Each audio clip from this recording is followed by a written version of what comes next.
Hola a todos, muchas gracias por haber venido. Mi nombre es Sergio, os voy a hablar un poquito hoy sobre el Cellco del macOS ARM64, que son estos chips que Apple introdujo en 2020, los M1, M2, M3 y todas sus variaciones. Entonces, bueno, antes de presentarme antes de nada, esto de Cellco, ¿qué es? Bueno, estos suelen ser fragmentos de código que son normalmente bastante pequeños, que se utilizan para exploits, se utilizan para malware, suelen estar escritos a muy bajo nivel. En lenguaje ensamblador, que es lo que vamos a estar tocando hoy principalmente, también puede estar escrito en C, si es para un malware y la Cellco nos permite que sea más grande. Y la característica principal de la Cellco, lo que vemos siempre al hacer malware, al hacer exploits, es que tiene que ser PIC, que es Position Independent Code, que lo que nos permite es que se ejecute en cualquier parte de memoria. Es decir, si yo tengo una corrupción de memoria en un sitio y puedo ejecutar un código, quiero tirar unas cuantas instrucciones en ensamblador, quiero que se ejecute algo que pueda ser ejecutado en cualquier lado sin necesitar de una dependencia, por ejemplo. Esto es lo que básicamente define una Cellco. Principalmente venía del hecho de recibir una shell de la máquina víctima, pero bueno, esto ha ido evolucionando y ahora mismo una Cellco puede ser descargarte otra etapa del malware, pueden ser muchas cosas.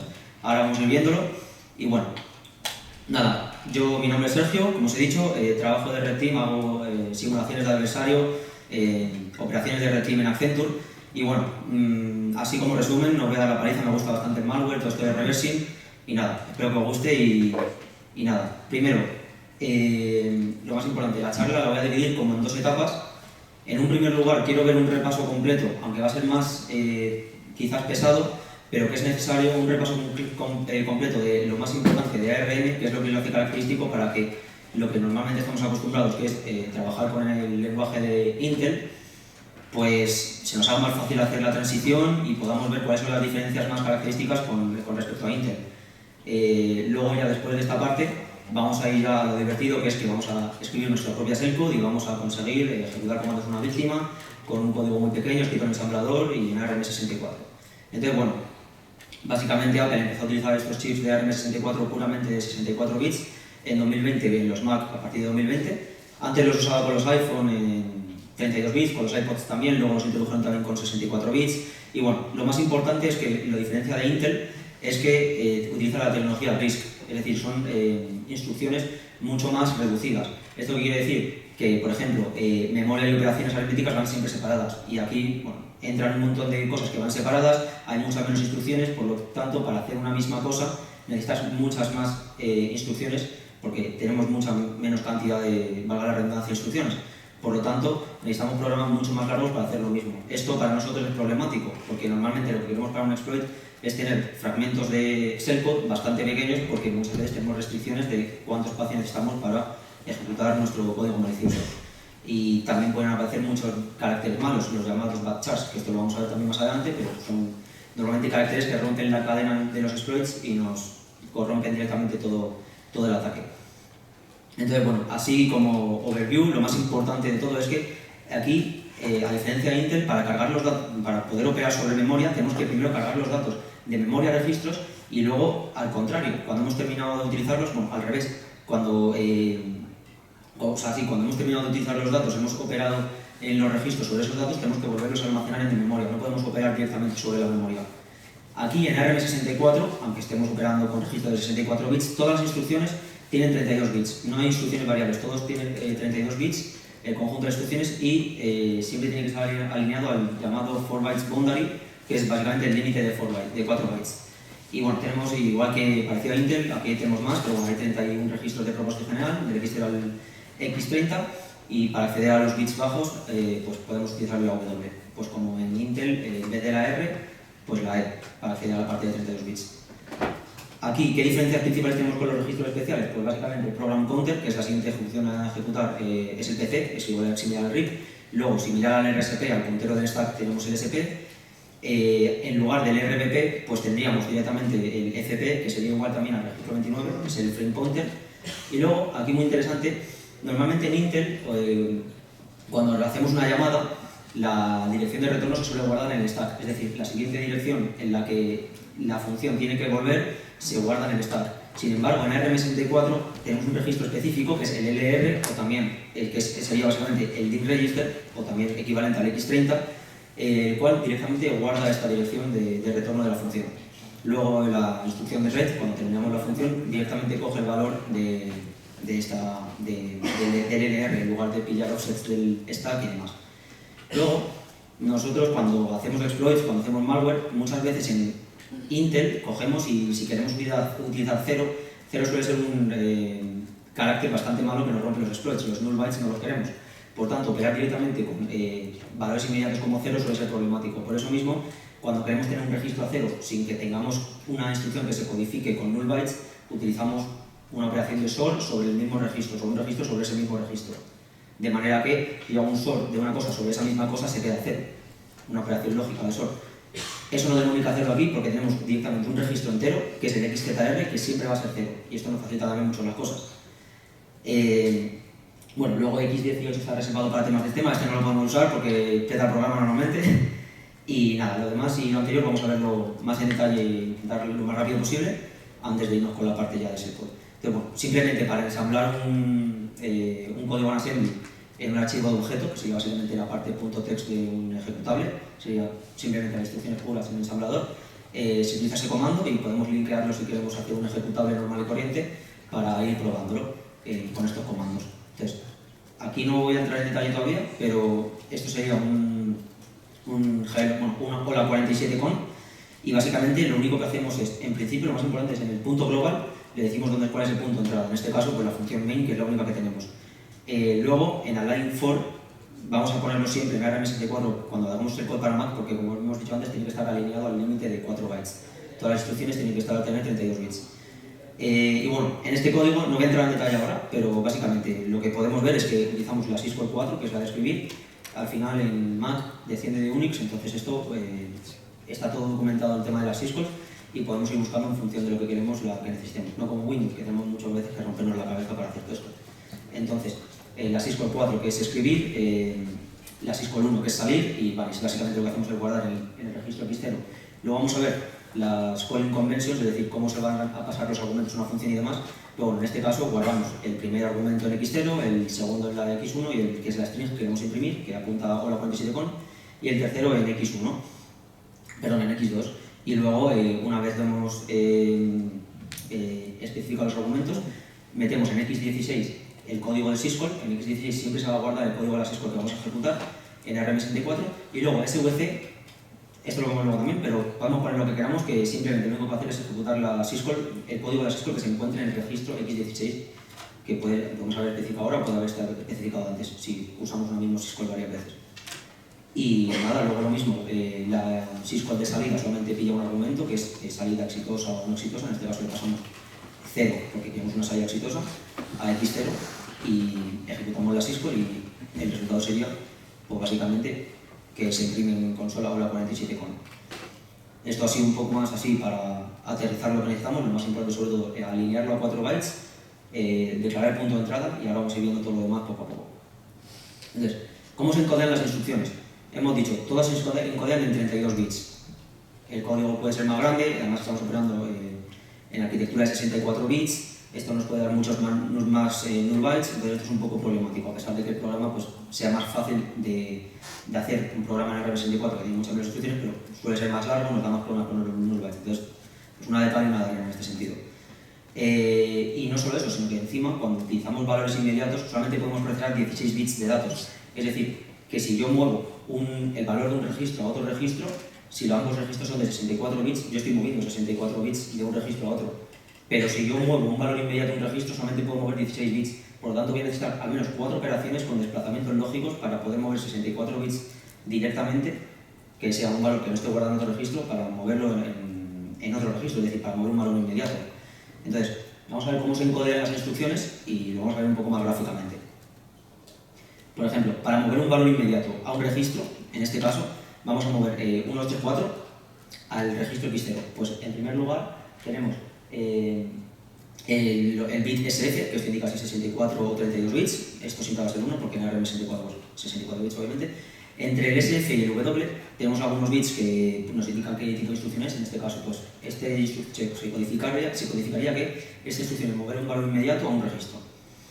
Luego, entre 20 y 5 tenemos el valor directamente de 16 bits que movemos. Luego tenemos la dirección de destino y en el medio tenemos un valor muy importante que es el HW, que son 2 bits. El 22 y el 21. Este es el llamado en ARM64 el barrel shifter, que va a pillar 4 posiciones. ya sea 0, 16, 32 o 48. Esto lo que nos va a indicar es en qué parte de los 64 bits del registro queremos introducir esos 16 bits que estamos moviendo. Porque yo puedo introducir esos 16 bits en los bytes menos significativos del registro, en el 0 y el 1, puedo desplazarlo por 16 bits, es decir, introducirlos en los siguientes más significativos, en el 2 y 3, y así sucesivamente. Entonces, para rellenar, para indicarle en qué parte del registro queremos introducir este valor, se va a utilizar el barrel shifter. Sin embargo, si movemos un valor de un registro a otro, aquí no hay barrel shifter, obviamente, porque ambos registros tienen tienen el mismo tamaño. Luego aquí, pues nada, tenemos la dirección de destino, la dirección de fuente, en el medio hay algunos bits redundantes, y por ejemplo, esto ahora lo vamos a ir introduciendo. Una instrucción que nos va a dar muchos problemas es, por ejemplo, mover x1 a un registro. Utilizar la instrucción de mover x1 a un registro siempre nos va a dar problemas. ¿Por qué? Porque va a generar muchos bytes. Aquí, como podemos ver, x1 se codifica como todo ceros, luego en el medio tenemos algunos bits redundantes, más los bits que se codifican antes del registro de fuente, pues todo eso nos da lugar a un montón de null bytes. Por eso, esta instrucción concretamente vamos a intentar evitarla, y a lo largo de la charla vamos a ir viendo cuáles son alternativas para hacer similitudes de instrucciones como esta tan sencilla a otras que evitemos estos bytes o estos caracteres malos para poder hacer un exploit en condiciones y que no se rompa nuestro exploit y que nuestra seco no fastidie el exploit, que ya bastante cuesta conseguirlo como para que la seco no lo fastidie. Entonces, bueno, las instrucciones más básicas, como hemos dicho, aquí lo más importante de RM64 es que no podemos operar directamente sobre memoria. Entonces, para cargar los datos de una dirección de memoria a un registro, esto sería como referenciar un puntero. Básicamente cogeríamos la dirección de memoria contenida en un registro y cargaríamos su contenido en otro registro. En este caso, cogemos la dirección de memoria de x1 y lo guardamos en x0 con la instrucción LDR. Si queremos hacer el proceso contrario, aquí, al contrario que todas las instrucciones, vamos a usar str, pero este tiene un problema, y es que el destino de la operación no es el primer argumento, sino el segundo. Es decir, que esto es un poco lioso y es una cosa que hay que tener en cuenta. Aquí, pues, una vez hemos terminado de operar con esos datos y queremos guardar estos en una dirección de memoria, pues utilizamos str. En este caso, cargamos lo que hay en x0 en la dirección de memoria a la que apunta x1. Y bueno, también podemos hacerlo con offsets, es decir, a lo mejor yo no quiero acceder a la dirección de memoria de x1, pero quiero acceder a la dirección de memoria de x1 sumándole 4 bytes. Pues puedo hacer lo mismo. Y también al revés, puedo guardar en memoria el valor de un registro sumándole ciertos bytes, lo que queramos. Entonces podemos ponerle un offset también, simplemente indicando una coma y con la almohadilla, y luego los bytes que queremos desplazar esa dirección. Luego, para mover valores, hemos dicho, utilizamos la instrucción mov. Podemos mover de registro a registro, de valor inmediato a registro, y si es de valor inmediato a registro, solamente 16 bits, como hemos explicado antes. También existe movn, que le aplicaría un not, una operación lógica not, al valor que estamos moviendo y lo cargaría en el registro que especificamos. Pero bueno, aquí lo importante es que, como hemos dicho, si queremos mover un valor inmediato a un registro, esto tenemos 16 bits y queremos utilizar los 64 bits enteros del registro. Entonces, ¿qué vamos a hacer? Vamos a utilizar una instrucción muy importante que es movk, que es move and keep, y básicamente lo que nos permite es aplicarle un shift a ese valor por ya sean 0, 16, 32 o 48 bits. ¿Esto qué nos va a permitir? Pues decidir en qué bytes del registro queremos que se guarde este valor. Lo vemos con un ejemplo. Yo quiero guardar 3210 en x0. Vale, esto se va a guardar en el byte 0 y en el byte 1, porque se guardan los 16 bits menos significativos, los bytes menos significativos. Todavía nos quedan un montón, entonces, ¿qué podemos hacer? Pues el siguiente valor, como quiero que continúe esta string, bueno, este dato, perdón, le aplicaría podemos hacer un LSL o LSR. LSL es Logical Shift Left, LSR es Logical Shift Right.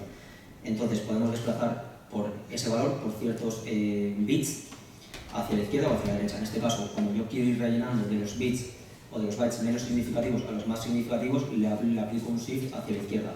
Por eso el primer valor lo guardo en x0, para no perder lo que había en x0 utilizo move and keep y muevo el siguiente valor 16 bits a la izquierda, y así sucesivamente. En lugar de 16 bits lo guardo 32 para que se guarden en el byte 4 y 5, y luego con 48 para que se guarden los bytes más significativos, que serían el 6 y el 7. Ahora, antes hemos visto cómo imprimíamos la cadena hola 47 con. Sin embargo, ¿esto qué es? ¿Esto dónde está? Bueno, pues yo yo puedo definir cadenas, ya sea una string en ASCII, puedo definir un valor en bytes, y esas son las llamadas etiquetas o las labels. Entonces, para poder utilizarlas, necesito cargarlas de alguna manera. Entonces, para esto utilizamos ADR. ADR lo que nos permite es cargar una instrucción, o sea, una dirección donde se encuentran los datos que queremos en un registro a través de sumarle al program counter, que es lo que hemos dicho, la instrucción que apunta a la siguiente instrucción a ejecutar, le sumo un offset donde se encuentran estos datos en la sección del código del ejecutable.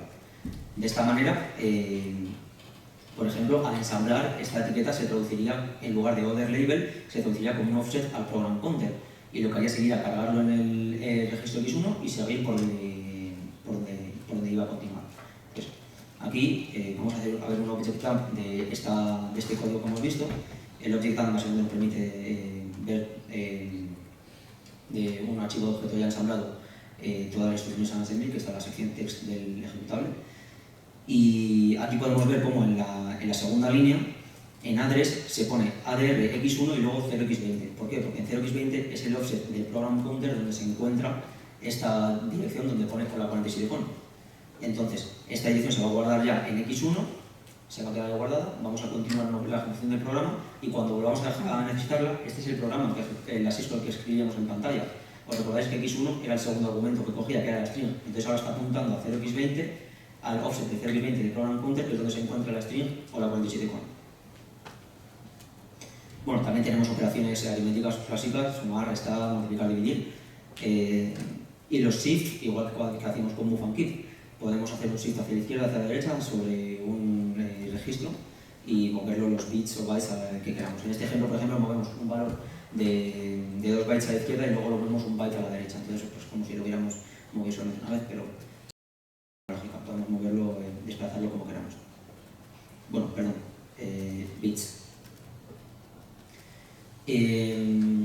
Luego, para el control del flujo del programa, aquí esto ya sí que es bastante más similar a Intel, y normalmente bueno, podemos utilizar COM, el CMP, para comparar los valores en un registro con un valor inmediato, un registro con otro registro y demás.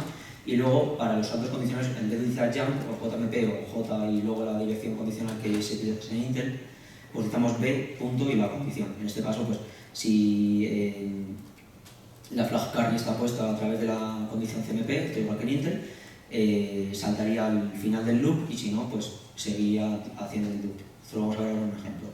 Aquí, por ejemplo, vamos a imprimir la cadena hola M1 world, carácter por carácter.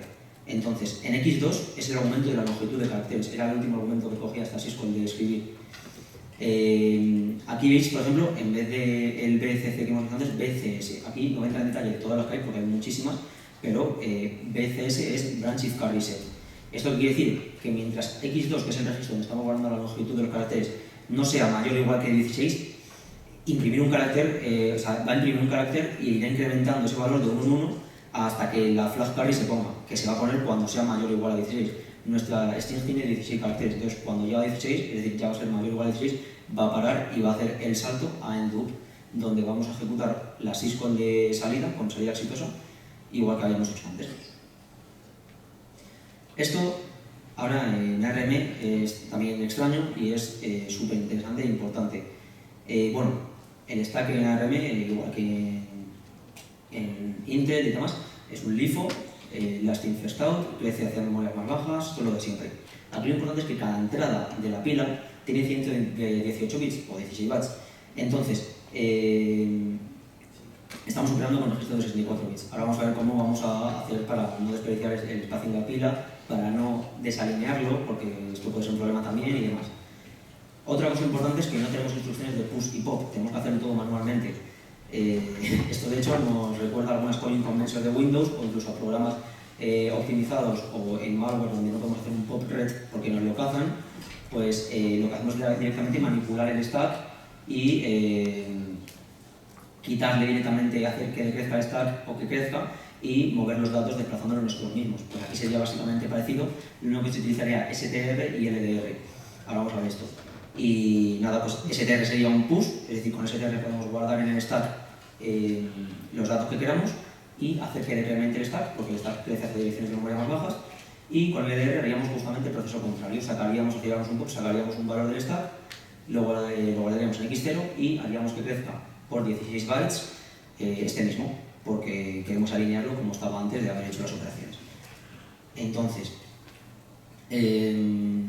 lo que decía, el stack está alineado a 128 bits, nosotros estamos operando con 64 bits, entonces, ¿qué vamos a hacer con todo ese espacio que se desperdicia? Bueno, pues no tenemos que desperdiciarlo, porque en ARM64 tenemos la instrucción STP y LP que nos permite directamente establecer en el stack dos registros al mismo tiempo, de manera que podemos completar con dos registros de 64 bits los 128 bits a los que está alineado el stack. Si metiéramos uno solo, todo el resto serían caracteres nulos, lo cual pues desperdicia mucho espacio y también nos viene súper mal. Entonces, arriba podemos ver un ejemplo en el que hacemos un push y un pop con un solo registro y abajo ya vemos cómo hacemos un push y un pop con los dos registros. Siempre tenemos que decrementar 16 bytes y incrementar 16 bytes el stack, porque si lo hacemos con menos se va a desalinear y va a reventar el programa, pero podemos optimizarlo y utilizar dos registros para rellenar todos esos 16 bytes. Entonces, bueno, lo más importante es que el primer argumento, por ejemplo en este caso X0, serían la dirección del stack, SP, y el siguiente argumento, X1, sería SP más 8 bytes. Es decir, que los primeros 64 bits van a ser el primer argumento y los siguientes 64 bits del stack van a ser el segundo. O sea que tenemos buena claro.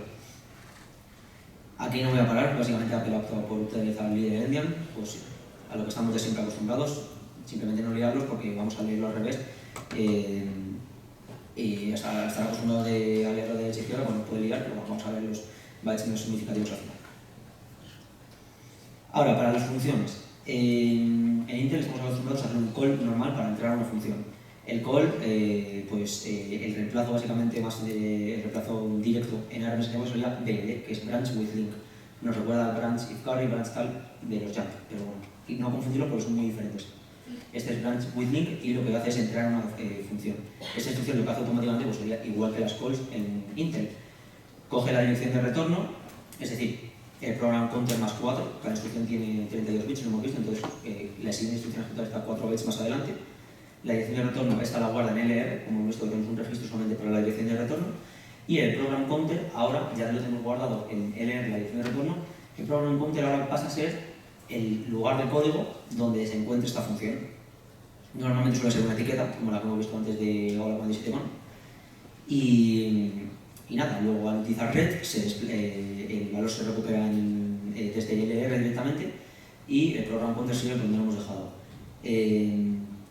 Esto es un poco diferente en las funciones anidadas. Cuando tengamos una función dentro de otra función, el LR de la primera función se guarda en el stack para establecer un nuevo LR de la función anidada que se encuentra dentro de la función anterior. Luego, el LR nuevo, cuando se recuperase con red, llegaría a la primera función, recuperaría del stack el LR anterior y ya cuando termine esa función volvería al punto de inicio. Es un poco más lioso, pero bueno, básicamente que cuando hay funciones anidadas, el registro LR se actualiza y el anterior dirección de retorno, para no perderla, se guarda en el stack. Y luego las calling conventions, pues esto es muy similar a muchas en Windows. Los registros para pasar argumentos a una función utilizamos de los registros X0 a X9 y los demás se guardan en el stack, exactamente igual que en Windows. Utilizamos BL para hacer la llamada y en X0 siempre se va a guardar en la dirección de retorno de la función. Esto es muy importante porque muchas veces estamos operando en el registro X0 para pasar el primer argumento, pero recordar que cuando devolvemos una función, el registro X0 ahora va a contener el valor de retorno de esta función. Bueno, lo que hablábamos antes, estamos con todo el tema de las syscalls y esto quizás no nos ha quedado un poco claro, porque tenemos una instrucción que es SVC, que es la que nos permite cambiar el modo supervisor, es decir, hacer una llamada al kernel, pero luego tenemos un registro donde estamos guardando el código de syscall. Entonces, ¿esto cómo va? Bueno, el código de syscall siempre lo vamos a colocar en X16. En el registro X16 siempre vamos a colocar el código de la syscall. 3, 4, el que nosotros queramos. Ese registro lo vamos a reservar para guardar el código syscall que se va a ejecutar. Luego ese VC va a ejecutar directamente el código de syscall que se encuentre en X16. ¿Y qué pasa con el valor que encontramos justo al lado de ese VC? Bueno, generalmente en Linux utilizaba el X80, podemos usar el que queramos. A mí me gusta poner CLXFFF, que es el valor más alto del combo representado en hexadecimal, para evitar los null bytes y ya está. Pero da exactamente igual el número que pongamos ahí. ¿Por qué se utilizaba? Bueno, antiguamente y actualmente en algunos sistemas que tiene ARM esto se utiliza para identificar algunas syscalls y hacer otras cosas a bajo nivel, pero a nosotros no nos interesa. En Mac no se utiliza absolutamente nada este valor. Simplemente, lo más importante, en x16 guardamos el código syscall, con SVC le ponemos el número que queramos y se ejecuta esta syscall. Bueno, ¿cómo encontramos estas syscalls? Aquí la suerte que tenemos es que está todo esto súper documentado y Mac desciende de Unix, cambian muchas veces los números, algunos en Mac introducen algunos argumentos incluso a veces redundantes en algunas de las syscalls, pero bueno, en nuestro Mac, en función del SDK que dejamos, lo vamos a encontrar seguramente en esta ruta o una parecida, obviamente depende de la versión del SDK, y si no en este GitHub, directamente en el open source de Apple, está el /xmu y en syscalls master, dentro de BSD kernel, vamos a encontrar todas las syscalls. Aquí, por ejemplo, se señala la 98, que esta la vamos a utilizar más adelante, y aquí pues podemos ver el número syscall, qué es, qué argumentos coge, cuál es la estructura, etc. Vale, bueno, hasta aquí era un poco más este repaso, quizá más aburrido de la parte de ARM, que es un poco necesario si venimos sobre todo de Intel. Ahora ya pues podemos entrar a debatir qué hacer con las shellcodes. Por lo general, bueno, como decía antes, el nombre de shellcode viene de conseguir una shell en la máquina víctima. No tiene por qué ser necesariamente así hoy en día. La shellcode puede ser para descargar otra etapa del malware, puede ser algo mucho más pequeño que simplemente te descargue un ejecutable de una web y te ejecute ese malware, o algo más sofisticado, lo que sea. Pero bueno, lo más tradicional, lo más antiguo, lo que se empezó a hacer, pues normalmente eran las conocidas como reverse shell. Entonces vamos a intentar aplicarnos en el ensamblador una reverse shell, que no es más que una conexión reversa desde la máquina víctima hacia la máquina del atacante. El atacante en este caso simplemente se pondría en escucha en un puerto. La máquina víctima ejecutaría nuestra shellcode de manera, o ya sea con un ejecutable que contenga la shellcode, un exploit, lo que sea, y se conectaría a través de un socket por TCP a nuestra IP y puerto remoto en el que estamos escuchando, y redirigiría, ejecutaría en caso de Mac, pues una ZSH, una bus, una consola de comandos, y la redirigiría a través de este socket, y nosotros podríamos controlar desde nuestra máquina de atacante la entrada y salida de esa consola y ejecutar comandos a la máquina víctima, ver el resultado de los comandos, etc. Entonces, el proceso es bastante sencillo en comparación con lo que tendríamos que hacer normalmente, a lo mejor en Windows, que tendríamos que resolver el kernel 32DLL y a lo mejor no están todas las syscalls documentadas, tenemos que ir buscando por foros y demás. Aquí está todo documentado. Tenemos que utilizar simplemente para esta reverse shell por TCP 4 APIs y son las siguientes que vemos aquí. En primer lugar, vamos a usar la API de socket, que es la syscall 97. Esta básicamente lo que hace es crear un socket y obtener un descriptor de ese socket, que ahora vemos para que lo vamos a utilizar, que es simplemente para interactuar con ese socket. Luego utiliza la API de connect, que esto nos sirve para conectarnos a máquina atacante en un puerto y IP dadas. Luego utiliza DUP2 para duplicar los descriptores de archivos. Esto que vamos a hacer, vamos a sobreescribir los descriptores de archivo de el estándar input, el estándar output y el estándar error para redirigirlos a través del descriptor del socket que hemos obtenido antes, y así redirigir todo el flujo del input, output y error de la consola hacia este socket que va a acabar llegando a través de la syscall de connect a nuestra máquina atacante en el puerto que hemos especificado.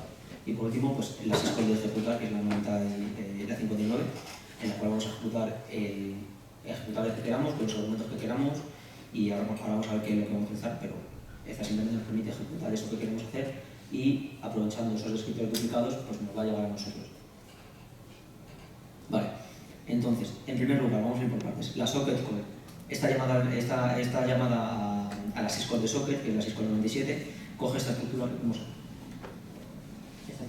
Entonces, el primer argumento es el del dominio, el de domain. Esta es la familia de protocolos que queremos utilizar. En este caso es un integer, entonces pues, podemos especificar cuál queremos según el valor.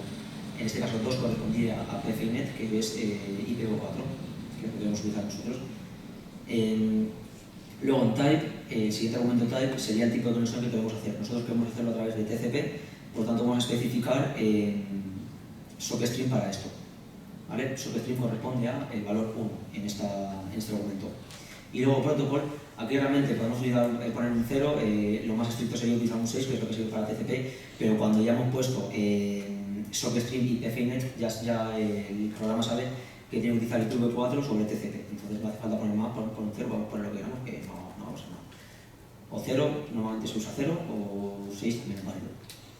Esta syscall que va a hacer es devolvernos el descriptor de este socket, que vamos a ver para qué nos sirve. Este sería el código básicamente.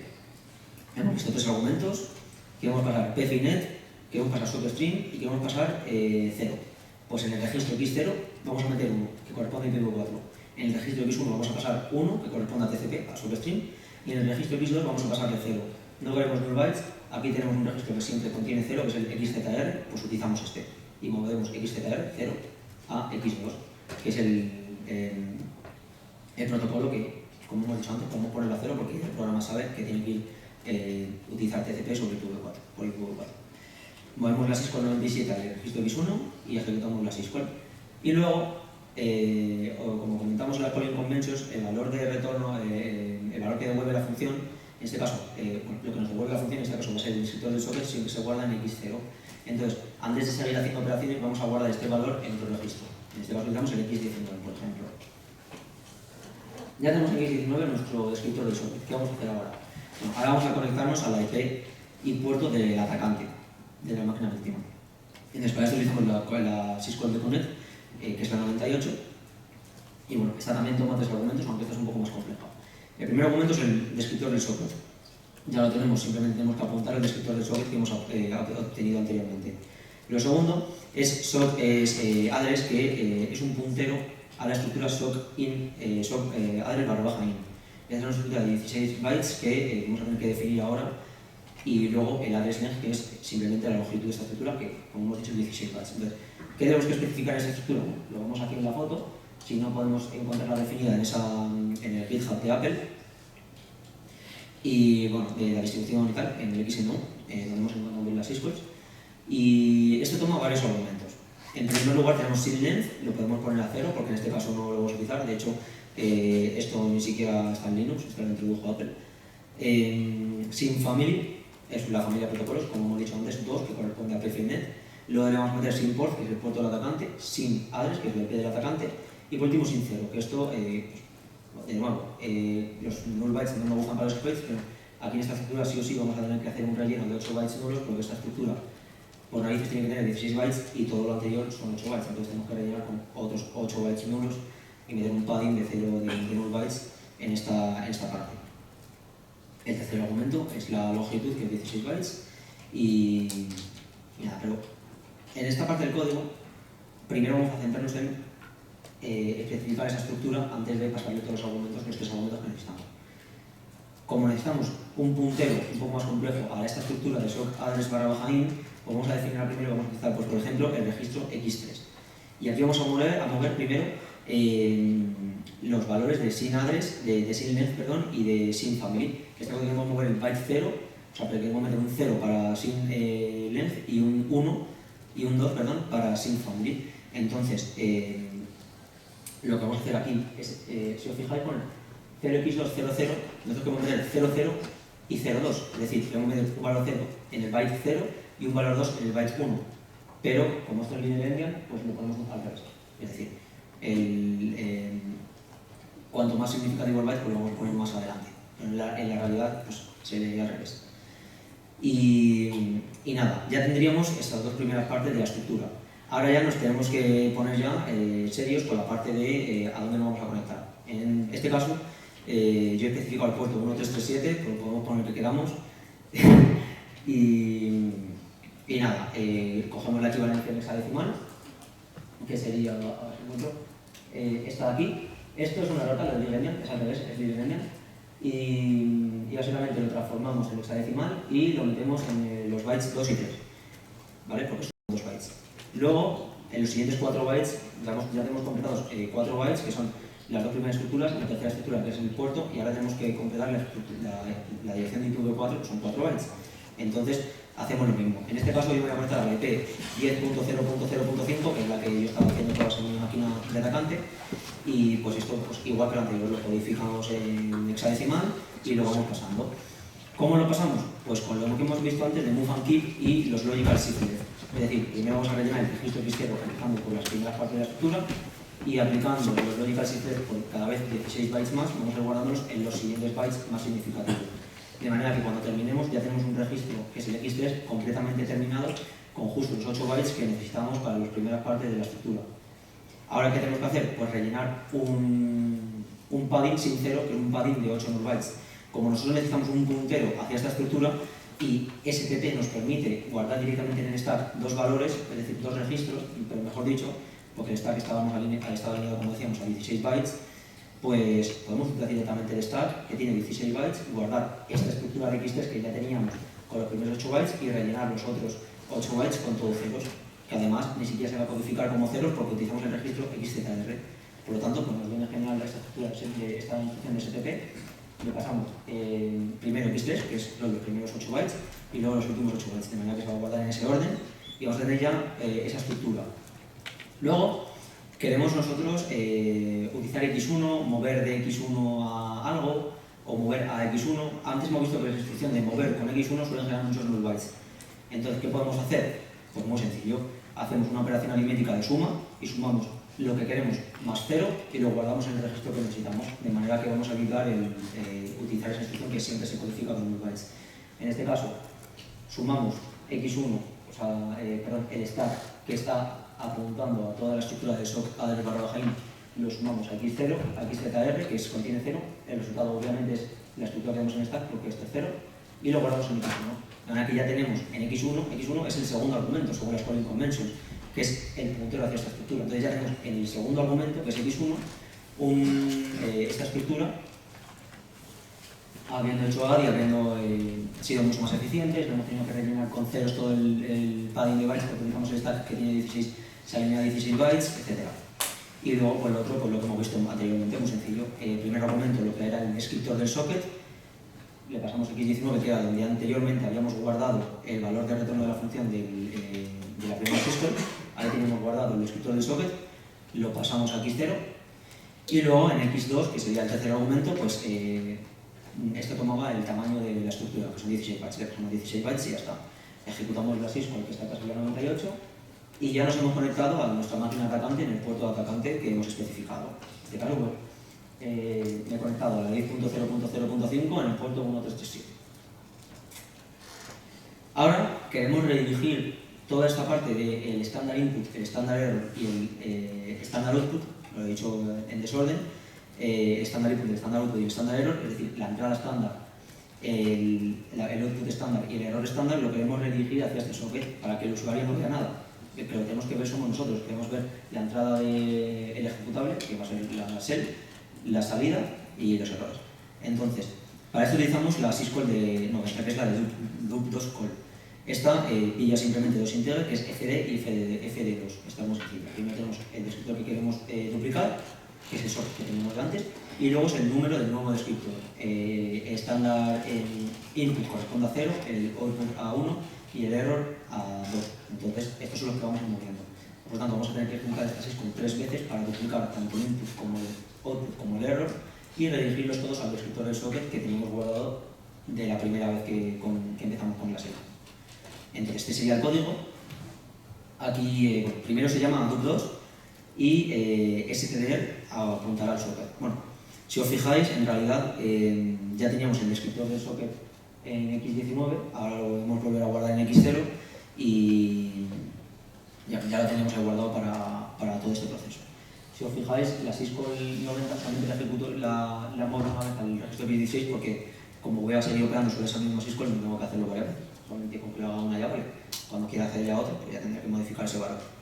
Y nada, la ejecuto 3 veces, simplemente le paso a x1 el argumento 2, corresponde al error, luego el 1 corresponde al output y luego el 0, en vez de usar 0, usamos otra vez el registro que corresponde a xzr y ya habíamos duplicado sobre los descriptores de archivos, habíamos aplicado este descriptor del socket. Y aquí, pues lo de xzr de nuevo. Nos viene súper bien, a pesar de que esto en ARM tiene muchísimas limitaciones, nos da código mucho más largo, mucho más batchas, algunas cosas buenas tiene que tener, y en este caso no tenemos que hacer un sort sobre el mismo registro para tener ese 0 sin aplicar 0 directamente. Entonces utilizamos xzr, como venimos haciendo. Y ahora ya viene la parte interesante, que es la de ejecutar directamente la shell y sobre el proceso anterior ya se habrá aplicado esa redirección y se redirigirá todo hacia nuestra máquina de atacante. Entonces esta la corresponde al syscall 59 y esta ya tiene un poco más de truco porque bueno, tenemos que pasarle el path del ejecutable, luego los argumentos y luego las variables de entorno. O sea que nosotros no necesitamos prácticamente nada de esto, simplemente tenemos que tirar una nueva ZSH o una base, en este caso en el Mac vamos a tirar la ZSH, mantener los descriptores de entrada y de salida que hemos definido y redirigidos anteriormente, y en el resto no definir nada. Aún así, tiene su truquillo. Vamos a verlo ahora. Bueno, perdón. El primer argumento es el path, el segundo argumento es un array de punteros hacia los argumentos que va a coger el ejecutable, y el tercero son las variables de entorno. Entonces, las variables de entorno lo podemos poner a 0 porque no vamos a utilizar en este momento el path. Vamos a poner la ZSH y ahora vamos a parar un segundín en el array de punteros hacia los argumentos que va a tomar este ejecutable, que no va a ser ninguno, pero tenemos el problema de que siempre tiene que terminar en null byte y tenemos que repetir esto de /bin/ZSH. Entonces, los argumentos, el segundo es el array de punteros a los argumentos del comando, nuestro único argumento es la ZSH, es decir, /bin/ZSH, que es donde está el binario que queremos ejecutar, que es una shell, y tanto este string como el array de punteros tienen que terminar ambos en null bytes. Vamos a ver cómo vamos a hacerlo. Aquí está ya el código, y bueno, en primer lugar utilizamos los shifters, como hemos visto antes, metemos las partes de la cadena, primero la barra, luego la B, luego la I, luego la N, así hasta computar /bin/ZSH. Una vez hayamos terminado, ya tenemos en X3 justamente los 8 bytes que corresponden a la cadena /bin/ZSH. Esto está genial. Ahora tenemos que tener un puntero a este string que termine en null byte, por tanto lo metemos al stack como hemos visto anteriormente, rellenándolo con XZR, que son ceros. Entonces ya tenemos un puntero a este string terminando en null byte. Lo mismo, lo volvemos a meter en X1. Bueno, en este caso en X0, luego lo hacemos con X1. Lo volvemos a meter en X0 con la instrucción add, sumándole al stack 0, de manera que sería como mover ese valor. Ya tenemos en el X1 el puntero a la string de /bin/ZSH terminando en null byte. Y luego para el array de punteros simplemente, como solamente tenemos este ejecutable, no queremos pasarle de momento ningún argumento. Esto pues para un programa que ejecute una cosa concreta pues nos vendría bien, en este caso queremos una set completa y simplemente que nos redirija /bin/ZSH sin más argumentos. Por tanto, el array de punteros a los argumentos de comando vamos a meter simplemente la ZSH que hemos metido antes terminada en null byte. Por lo tanto, repetimos el proceso, esta vez metiéndolo en X1. X2 son las variables de entorno, que es 0, y ejecutamos la 659 y ya habríamos lanzado una ZSH que estaría manteniendo todos los descriptores de archivo que hemos redirigido al socket, la conexión que hemos hecho a nuestra IP, la conexión que hemos hecho a nuestra IP en ese puerto, y estaríamos redirigiendo la ZSH. Entonces, ¿cómo probamos esto? Bueno, igual que antes, ensamblamos el archivo en un archivo, el código de assembly en un archivo de objeto. Luego, pues, podemos usar una shellcode en otro malware, o sea, un exploit en otro malware, lo que sea. Podemos hacer esto simplemente para linkearlo en un archivo ejecutable y hacer las pruebas. Luego, ¿qué voy a hacer yo desde mi máquina atacante? Pues me voy a poner en escucha en un puerto, en este caso, obviamente, en el que hemos especificado en la shellcode, y ejecuto desde la parte de la máquina víctima esta shellcode, el ejecutable. Entonces, aquí, este es el Mac, y a la izquierda, si os fijáis, está en la víctima. A la derecha, aunque sea una shell del propio Mac, estoy conectado por SSH a mi máquina Windows para hacer las pruebas, que se viera más cerca. Y aquí, como hemos dicho antes, me conecto me pongo en escucha en el puerto, en este caso 1337, que es el que hemos especificado en la shellcode. En esta máquina sería la 10.0.0.5 que he especificado antes, pues esta sería la IP de vuestra máquina víctima, o sea, de vuestra máquina, perdón, atacante. Y aquí voy a hacer un comando ID y un comando uname para que se vea cuál es el output de mi Mac. ¿Vale? Aquí vemos los resultados. Y luego, ejecutando el portable ejecutable que hemos compilado anteriormente, pues, como veis, a la vez me he puesto en escucha, yo ejecuto el comando juamai y me sale que este es igual. Ejecuto ID y me sale el mismo output que ejecuto antes. Y ejecuto uname y me sale pues, MacBook Air exactamente igual que antes. Por tanto, ahora mismo desde la máquina de Windows, que es la máquina atacante, es una máquina remota, estoy controlando la máquina de la víctima a través de esta shellcode en la que hemos redirigido toda esta ZSH por todo este proceso del socket. Ahora ya, pues por ir terminando, esto de null bytes no va a ser tan fácil. Y no solamente null bytes, en exploit muchas veces muchas cadenas nos van a dar problemas. Hay muchas maneras, con Python, de muchas maneras puedes averiguar bad chars, caracteres que no nos funcionan. En este caso simplemente vamos a entrar en null bytes, vamos a intentar eliminar algunos null bytes. ¿Qué vamos a hacer? Vamos a hacer un object dump de este archivo de objeto que hemos obtenido anteriormente, y vamos a hacer un grep por 00, por un byte nulo, de manera que nos van a salir todas aquellas instrucciones que se codifiquen teniendo 0, 0, es decir, un byte nulo. ¿Y qué vamos a hacer ahora? Pues intentar buscar equivalencias. Aquí no vamos a entrar en detalle porque es que tenemos miles de, bueno, miles no, pero hay muchísimas instrucciones y hay muchísimas formas de hacer equivalencias. Algunos ejemplos lo podemos ver en esta tabla. Sin ir más lejos, voy a coger como ejemplo la tercera misma. Aquí estoy metiendo x0 a x19 y de entre el 0 y el 3 se codifica un null byte. Bueno, ¿cómo puedo yo mover x0 a x19? Haciendo un shift de x0 por 0 bits y metiendo el x19. Lo mismo.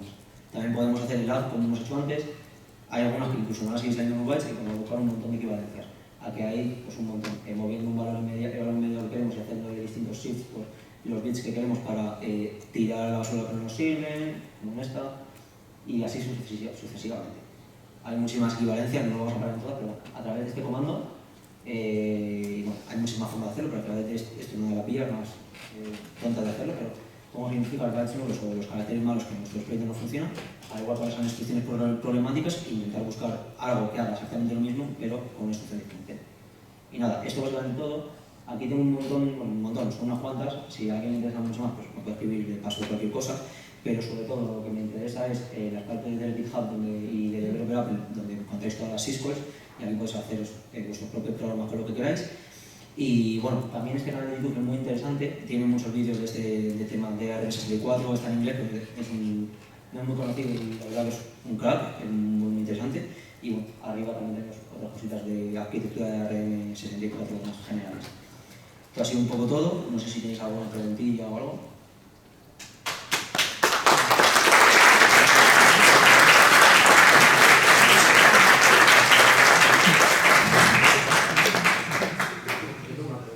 Sí, sí.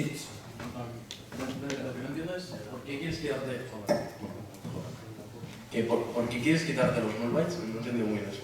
Vale, esto quizás lo he explicado al principio, pero de muy mala manera. En un malware quizás no nos importa tanto. Yo cojo un malware que me ejecuta una shellcode, bueno, en Mac es complicado, pero por poner un ejemplo y quitarnos de líos, una técnica de inyección que me inyecte una shellcode. ¿Vale? Aquí normalmente no nos va a dar problemas. A veces sí, a veces no, pero normalmente es que no nos va a dar problemas muchos bytes nulos o distintos tipos de caracteres. Sin embargo, cuando estamos haciendo un exploit, por ejemplo, hemos encontrado una corrupción de memoria en un sitio y tenemos ejecución de código en una parte muy concreta de la memoria, al introducir ciertos caracteres que son reconocidos como malos, por esa parte concreta de, bueno, pues ese exploit concreto y esa parte de la memoria concreta que sea o lo que sea, pues normalmente nos rompe la cadena del exploit y no permite que se siga ejecutando el resto de instrucciones que queremos que se ejecuten. Y un carácter que siempre suele ser